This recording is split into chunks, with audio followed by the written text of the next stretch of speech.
Hello, this is Shmuel Moshe, and you are listening to the Weekly Parashahcast, Season 2, the show where I read the Tanakh and provide my own interpretations of what I think it all means.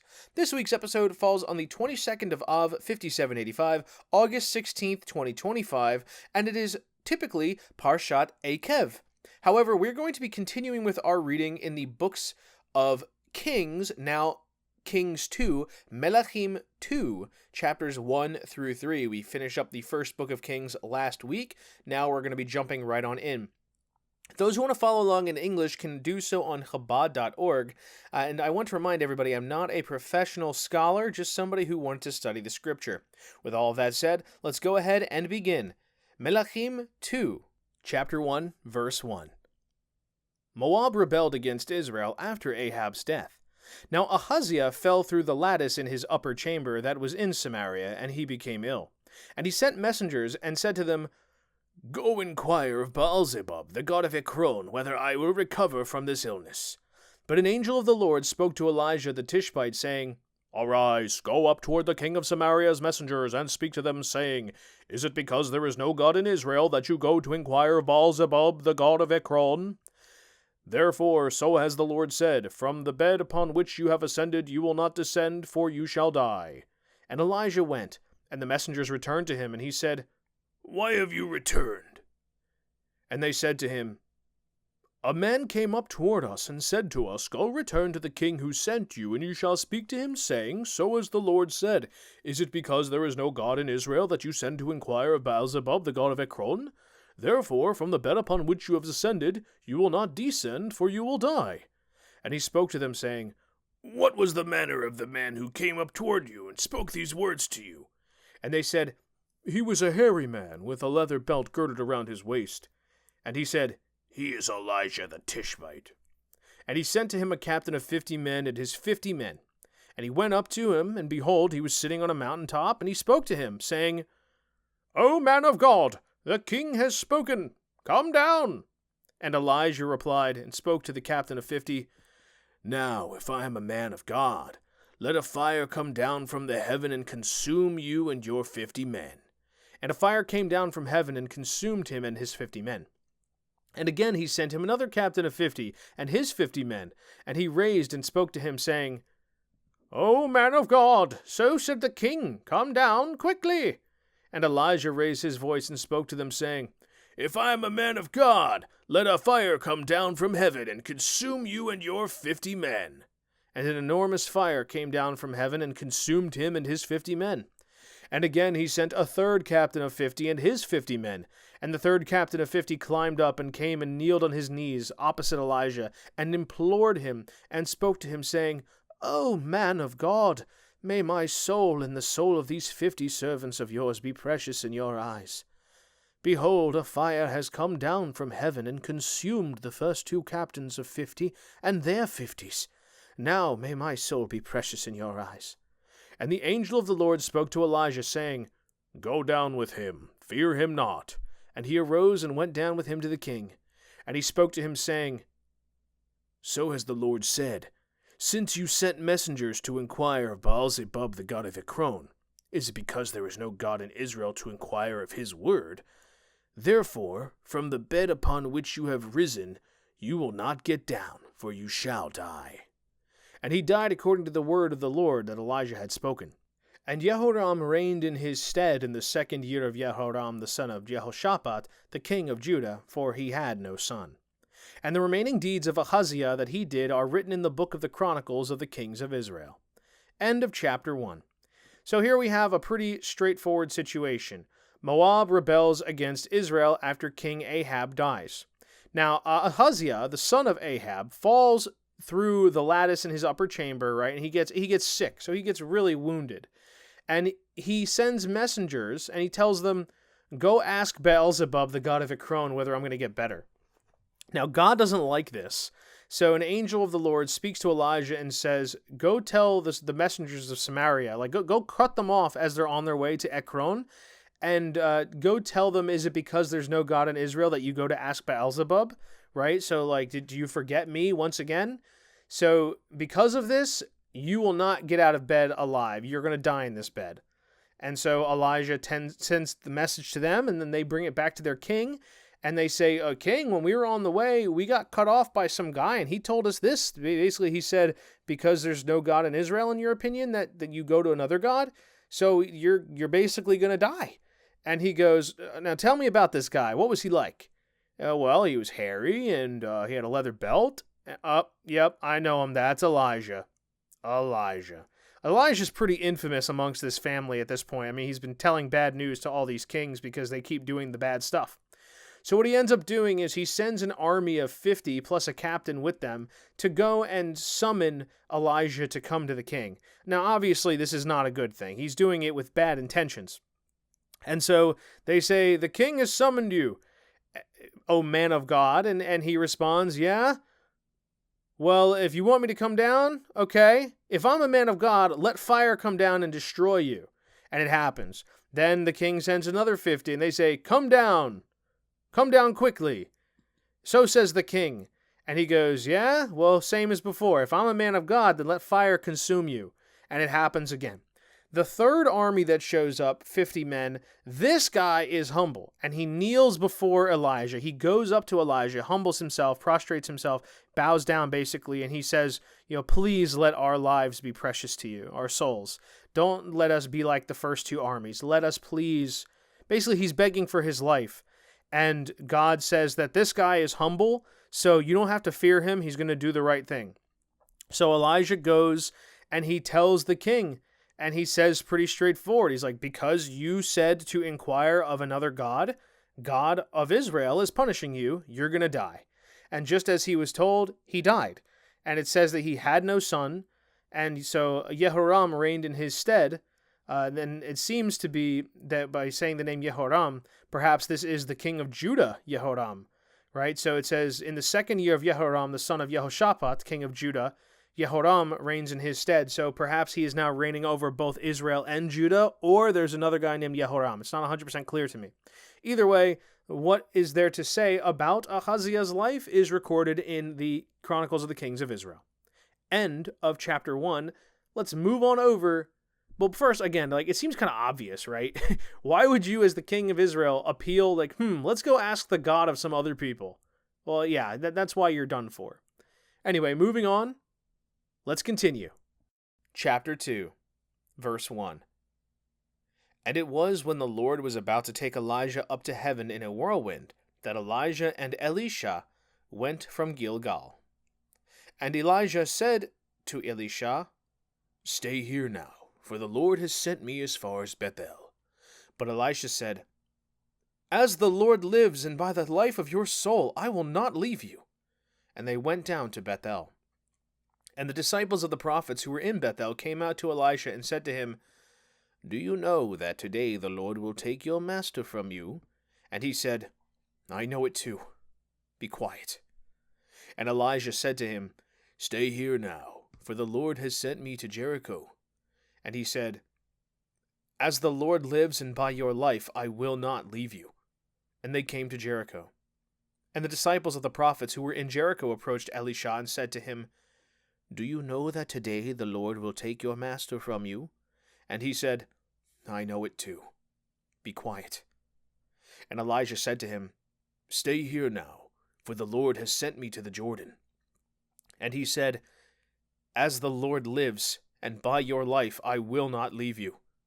And they both went. And 50 men of the disciples of the prophets went and stood opposite them from a distance, and they both stood at the Jordan. And Elijah took his mantle and rolled it up, and struck the water, and it divided to this side and to that side, and they both crossed on dry land. And it was when they crossed that Elijah said to Elisha, ask what I shall do for you, while I am not yet taken away from you. And Elisha said, please, let there be a double portion of your spirit on me. And he said, you have made a difficult request. If you see me taken from you, it will be so to you, and if not, it will not be.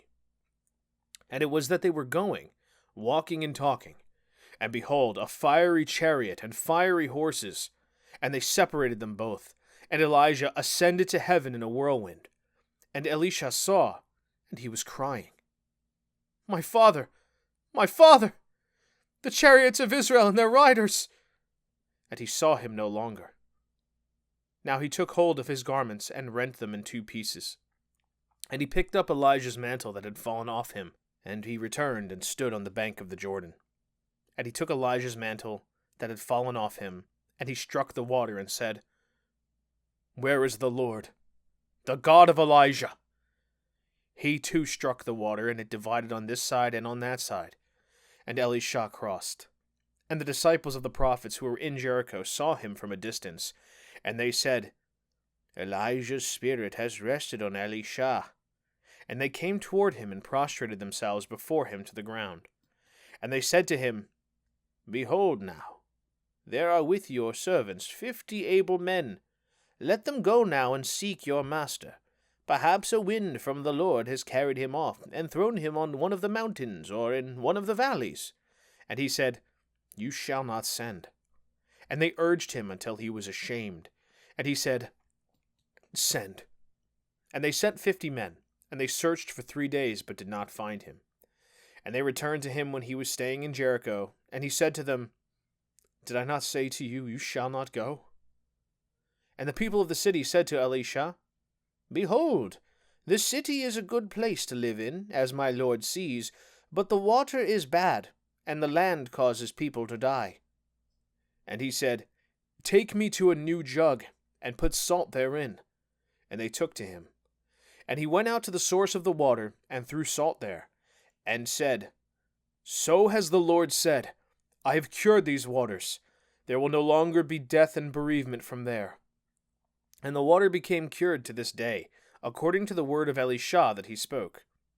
And he went up from there to Bethel, and he was going up on the road, and some little boys came out of the cities and jeered at him, and said to him, "Go away, Baldy! Go away, Baldy!" And he turned around and saw them, and he cursed them in the name of God. And 2 she-bears came out of the forest and tore apart 42 boys of them. And he went from there to Mount Carmel, and from there he returned to Samaria. End of chapter 1. All right, so let's recap. This chapter is about the farewell of Elijah the prophet and the succession of his role to his follower, his servant, Elisha. So what happens here is Elijah and he both know that his time is coming, that he is going to be called to heaven in a whirlwind. Now, what's interesting about this is that this is not expressly a statement of death, but rather that he's going to be taken to heaven. There are 2 people in the scripture that this applies to: Elijah and Enoch. And if we can quickly reference the specific verse in Genesis chapter 5, it specifically refers to Enoch as being somebody who walked faithfully with God for 300 years, and he had children and so on, and then after 365 years, he was taken away. He went to God, he went to heaven. The exact phrasing and translation is relative to wherever you read it, but the point is, this is now the second time that we hear about this. Elijah does not die. It says that he's swept away, but we'll elaborate on that further in a moment. So, first, it's a very, very somber sort of farewell here. Elijah tells Elisha, "Stay here now, the Lord has sent me as far as Bethel," but every time Elisha says, "By the Lord and by your life, I will go with you, or I will not leave you." And every time they go somewhere, the different prophets or the disciples of prophets approach him and tell him, "Don't you know that you're going to lose him soon, that he's going to be gone soon, the Lord will take him?"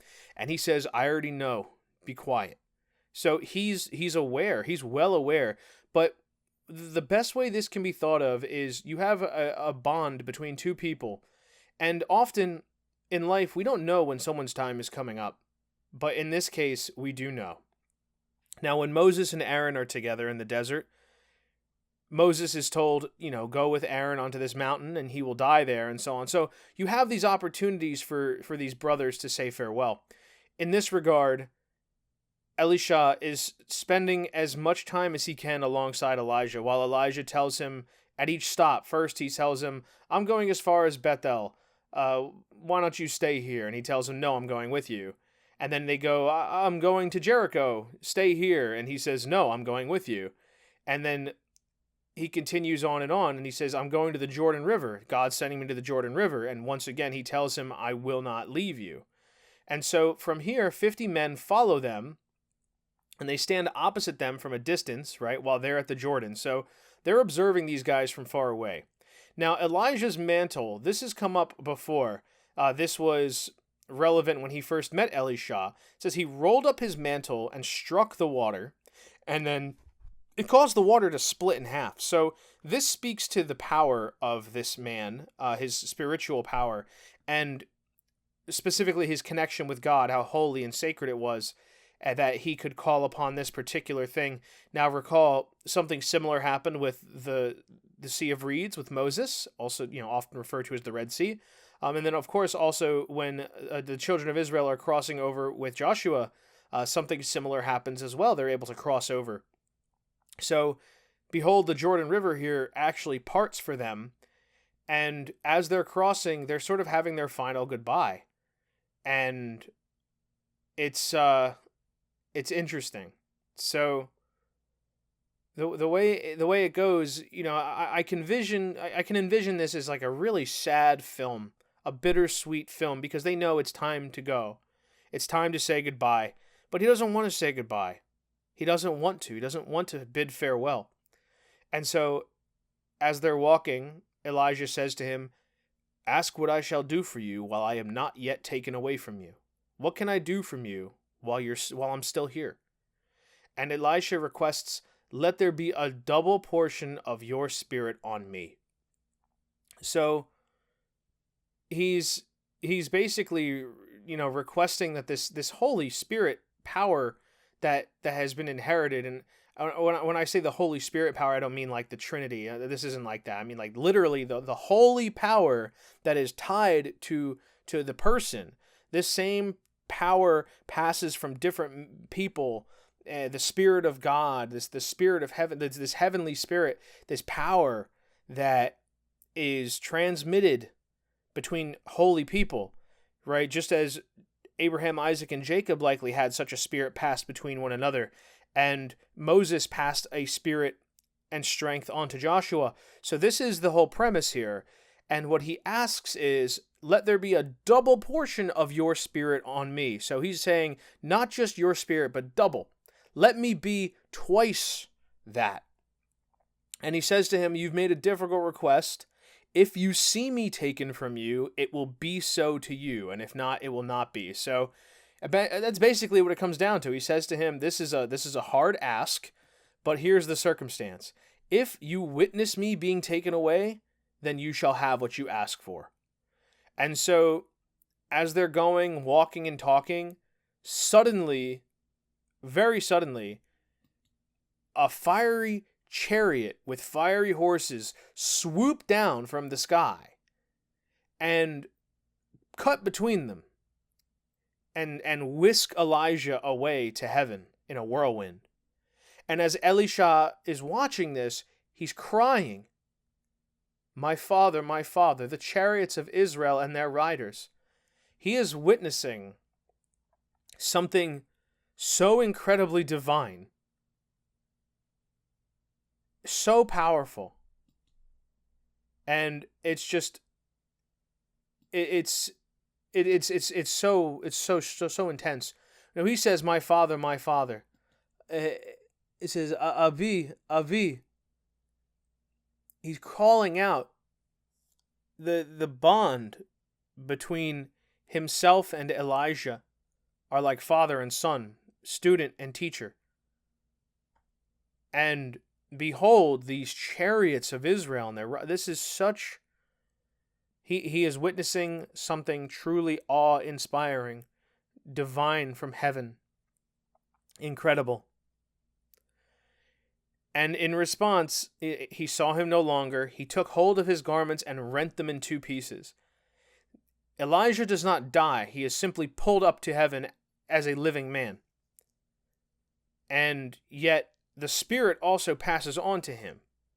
He picks up Elijah's mantle that had fallen off him, and he returned and stood on the bank of the Jordan. This is like picking up the sacred item that belonged to your teacher. And it shows here, he takes the mantle and he strikes the water. And he says, "Where is the Lord, the God of Elijah?" And sure enough, the water splits for him too, just as it did when Elijah did it. So everybody who sees this realizes, it says Elijah's spirit has rested on Elisha. He has inherited that holy spiritual power that was on Elijah. Now Elijah, in everything that we've read about him, he does not ever defy God. He does everything he's told. Even when he's scared, he obeys. He expresses his fears, but he still does what he's told to do. So I think this is part of the reason his level of holiness was thus. And it is seen by the others that, this guy has inherited that holiness. It has passed on to him. And so it's a very strange formula. It's not quite death, but he has passed on the energy to his disciple. So they say, "Hey, listen, Elisha, there are 50 of us here. Why don't you let us go and see if we can find Elijah? Maybe he got dropped off somewhere, the wind swept him away." And he tells them, "No, you shall not send." The reason he says no is that he knows they're not going to find him. It's over. He's gone. And there's no sense in looking for something when you know what is the truth. But it says they urged him until he was ashamed. In other words, to the point that he relented. And think about it, they're saying, "Please let us look for this person who's really important to us and to you." So, the idea being like, okay, I'm ashamed to say no any further. So he allows them to go look, and he says, "Okay, go look." And 3 days later, the 50 men are done searching, and they say, "We didn't find him." And they get to Jericho, and he's like, "What did I tell you? I said you don't go, right? You wouldn't find him."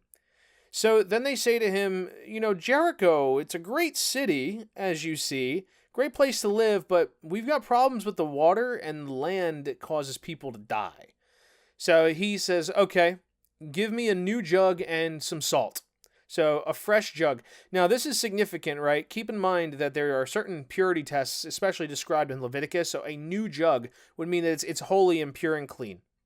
Then he goes to the water, and he throws the salt, and he says, "So has the Lord said, I have cured these waters. There will no longer be death and bereavement from there." So in doing this, it cured the waters of Jericho. Now this may have been a lingering curse on the land from the time of Joshua, but behold, it was purified by this act. And so it says, to this day, the water became cured. And then he goes to Bethel, and this is very interesting. In Bethel, it says some little boys come out of the city and jeered at him and said, "Go away, Baldy, go away, Baldy." So, this is so strange, right? What? So he turns around, sees these young guys taunting him, and he curses them. And it says 2 she-bears came out of the forest and tore apart 42 boys of them. So, that's freaky. By cursing them, it shows the level of his power. On one hand, he has the strength and power to reach out and ask God, or on behalf of God, cure a curse that was killing people. And in the same token, he has the power to curse somebody so severely that a bear can show up immediately and rip them apart for the sake of the curse that he places on them. So Elisha is a powerful man. He has been given an abundance of power, and it is definitely very dangerous. And then it says, he went from there to Mount Carmel, and from there he returned to Samaria. So now we see his journey comes to a close where it all began. Now moving on to chapter 3, the final chapter for this week's episode. Melachim 2, chapter 3, verse 1.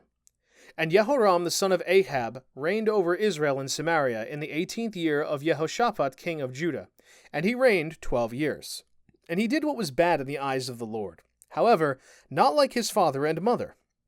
And he removed the monument of the Baal that his father had made. Only to the sins of Jeroboam the son of Nebat, who caused Israel to sin, did he cling. He did not turn away from it. Now Moshe, the king of Moab, was a sheepman, and he would repeatedly pay tribute to the king of Israel 100,000 lambs and 100,000 rams with their wool. And it was that when Ahab died, the king of Moab rebelled against the king of Israel. Now King Jehoram went out of Samaria on that day and counted all Israel. And he went and called Jehoshaphat, king of Judah, saying, "The king of Moab has rebelled against me. Will you go with me to war against Moab?" And he said, "I will go up. I will be like you, my people like your people, my horses like your horses." And he said, "By which road shall we go up?" And he said, "By the desert of Edom." And the king of Israel and the king of Judah and the king of Edom went, and they went around a journey of 7 days, and there was no water for the camp or for the animals that were with them. And the king of Israel said, "Alas, for the Lord has called these 3 kings to deliver them into the hands of Moab." And Jehoshaphat said, "Is there no prophet of the Lord here, that we may inquire of the Lord through him?" And one of the king of Israel's servants answered, "Here is Elisha, the son of Shaphat, who poured water on Elijah's hands."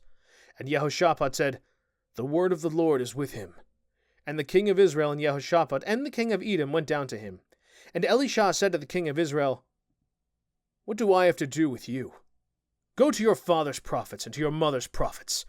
And the king of Israel said to him, "Don't say that, for the Lord has summoned these 3 kings to deliver them into the hands of Moab."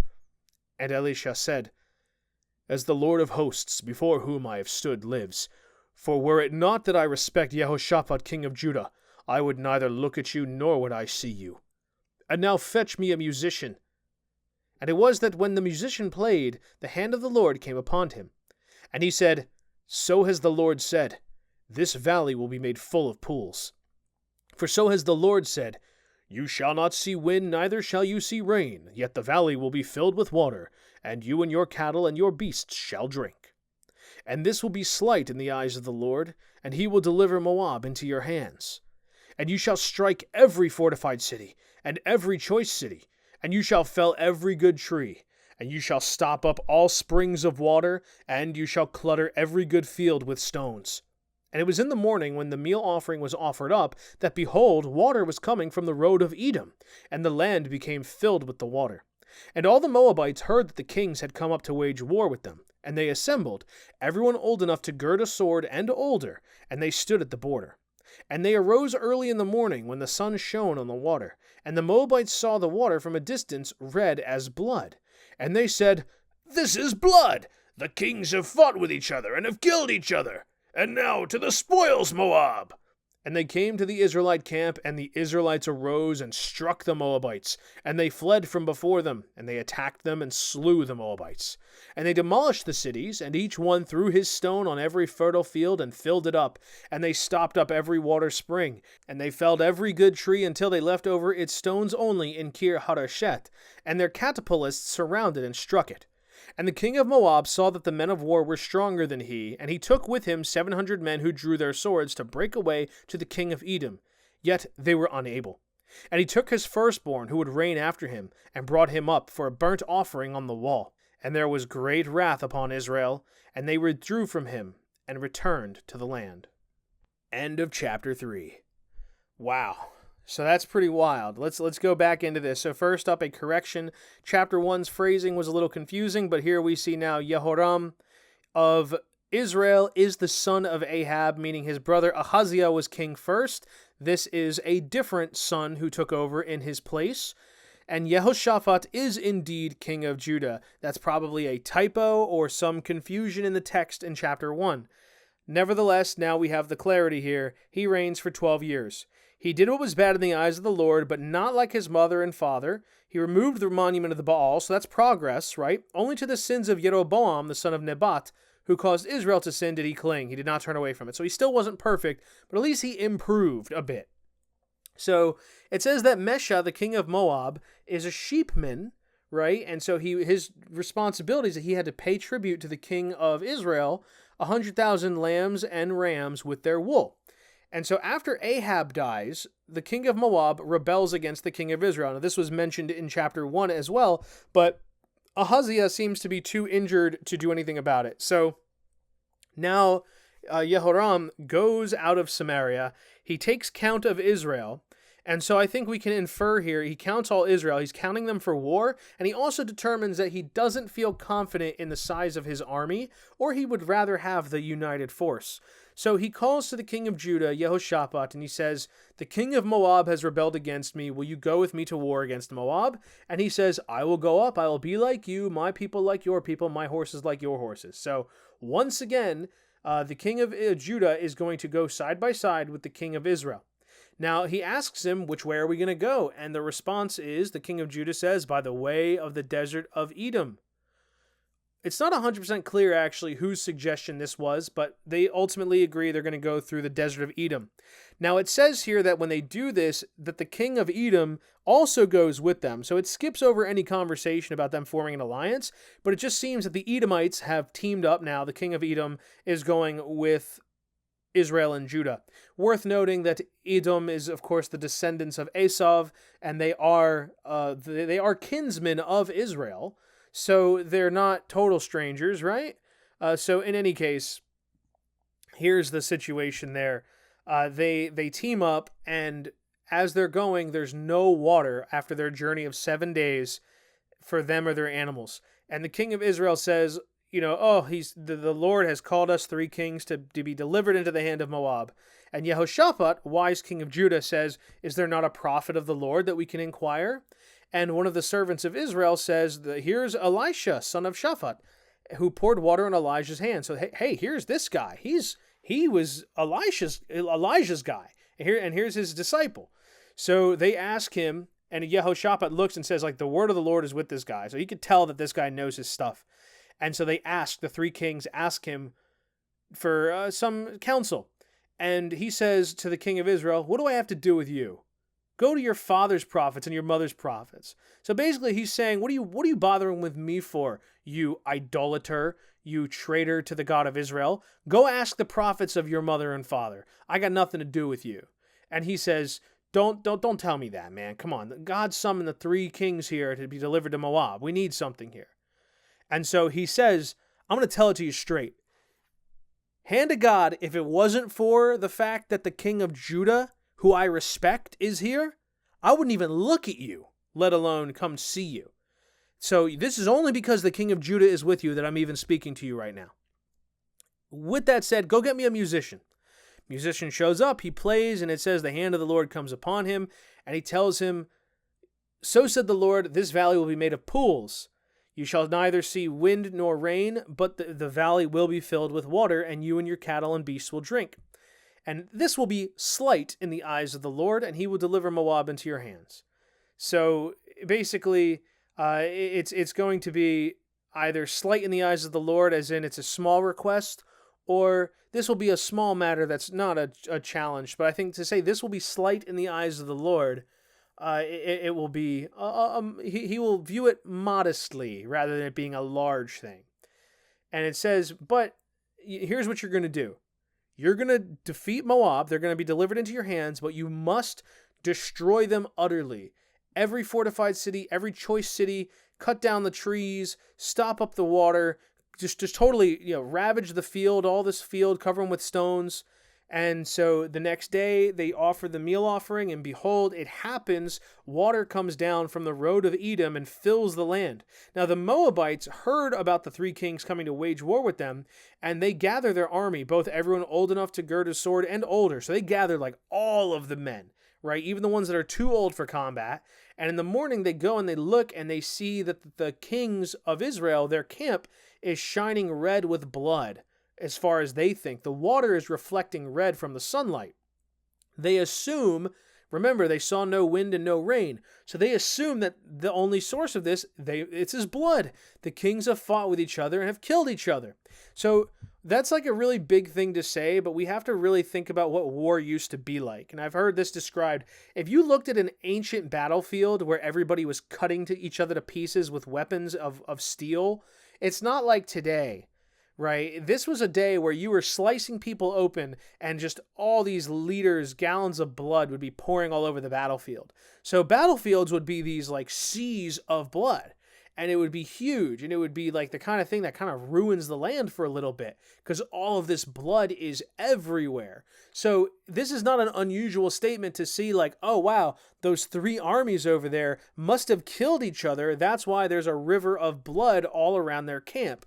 In fact, it was just a trick of the eyes. There was no river of blood. This was actually natural water that God had provided, but it looked red from where they were. So because they saw no wind or no rain, they assumed, well, if it didn't come from the sky, it must have come from a war, especially because it's red. So they were foolish. They abandoned their normal defensive position and moved out to go claim the spoils. That was their mistake. As soon as they get there, they get to the Israelite camp, and boom, the enemy is upon them, the Israelites, and everybody pounce on them, destroy them, and they run away, and they cut them down as they run. So then it says, following this, they destroy the cities, they destroy the trees, they totally destroy the land as they were commanded, and they're smashing with catapults. It's bad. So the king of Moab, he sees that the men of war were stronger than he, and he took with him 700 men who drew their swords to break away to the king of Edom, yet they were unable. So at this point, he's going to try to escape and get to the king of Edom, right? He's going to probably try to parlay with the Edomites, maybe arrange some kind of a truce. He's got a fleet of 700 guys, a crack troop, that he's going to hopefully use to be his way to get out of the fight. So, interestingly, why this? Well, if he's going to seek Edom, he's either going to try to broker a deal, or he feels like the Edomites will show mercy. After all, it's the Israelites who have been given the specific commands, but maybe Edom is not beholden to them, whatever. He doesn't know the specifics. All he knows is he's in trouble. He's not going to ask Israel and Judah. He tries to make a break for Edom, maybe to beat Edom, to parlay with Edom, whatever it is, but he fails. They were unable to get to the king of Edom. So it says, he took his firstborn who would reign after him, brought him up for a burnt offering on the wall. And there was great wrath upon Israel, and they withdrew from him and returned to the land. This verse, it stuck with me very significantly. So much so that I needed to look up online additional information about this verse, because it specifically says there was great wrath upon Israel, and they withdrew from him and returned to the land. So the question I had is, with the way this reads, it says he takes his firstborn and sacrifices his firstborn as a burnt offering, right? And there was great wrath upon Israel, and they withdrew from him and returned to the land. So the question is, why did it go this way? Why is it that after he sacrificed his child, that there was a great wrath upon Israel? Now, at first glance, the way I read this, it sounded to me like it said, by him making this burnt offering, it brings a wrath upon Israel, meaning that it worked. By sacrificing his princely son, he successfully got things to turn around against Israel? Maybe. Another answer I saw explained a little differently, and I don't like to cheat and ask other people here, but it was just so strange of a sentence to say that there was great wrath upon Israel. Another interpretation was that because they pushed the king of Moab this hard, he performed a child sacrifice, and this caused everybody to be like, ugh, disgusting, we got to get out of here. Whatever the case, there was a great wrath upon Israel. I feel as though it suggests that the sacrifice actually worked, which is not good, because it's forbidden. So it suggests that the sacrifice to their god of Moab, whatever, actually was effective, and it brought a wrath upon Israel. Or maybe it made the Israelites so angry that they just said, like, we're, seeing this atrocity, we're done here. We're going home. We've gone far enough. We've pushed this guy so far that he's done this. We've done what we came here to do. We're not continuing. This is beyond despicable. So that's the end of the war. In any case, of all the things I've read, that is like absolutely wild. The fact that this guy, this king, sacrifices his son that was supposed to be the king after him, makes a burnt offering. Is he offering it to the God of Israel? Who's he offering it to? It doesn't say to whom, but it's enough to get them to stop. And maybe it's because there is some relationship with Moab, blah, blah. I don't know. I honestly don't know. This is one of those cases where you're reading about this and you're going, huh? Now, what's also interesting here is that this is a historical event, according to what I was reading today. This actually really took place. Like, this war is documented from the Moabite side. The Moabites kept a record of this. This event was so significant that it's in the Moabite historical record, so said something I read earlier today. And I think that's fascinating. One, because we get to rarely hear the side of the other guy, but it was documented that this happened.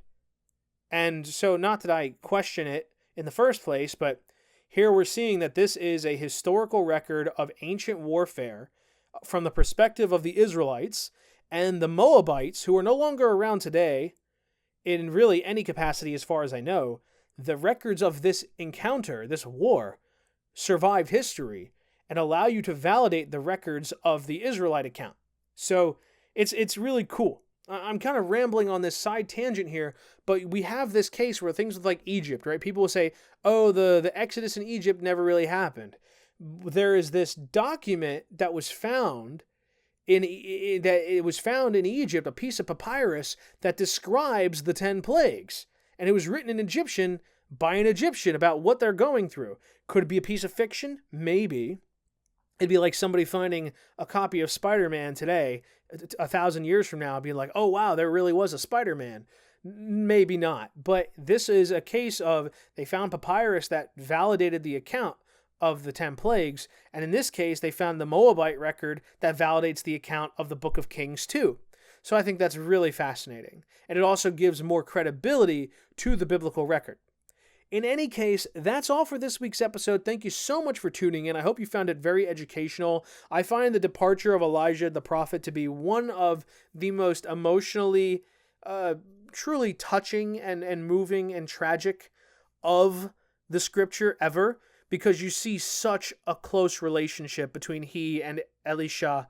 You see a bond between these two, that he loved Elijah like a father.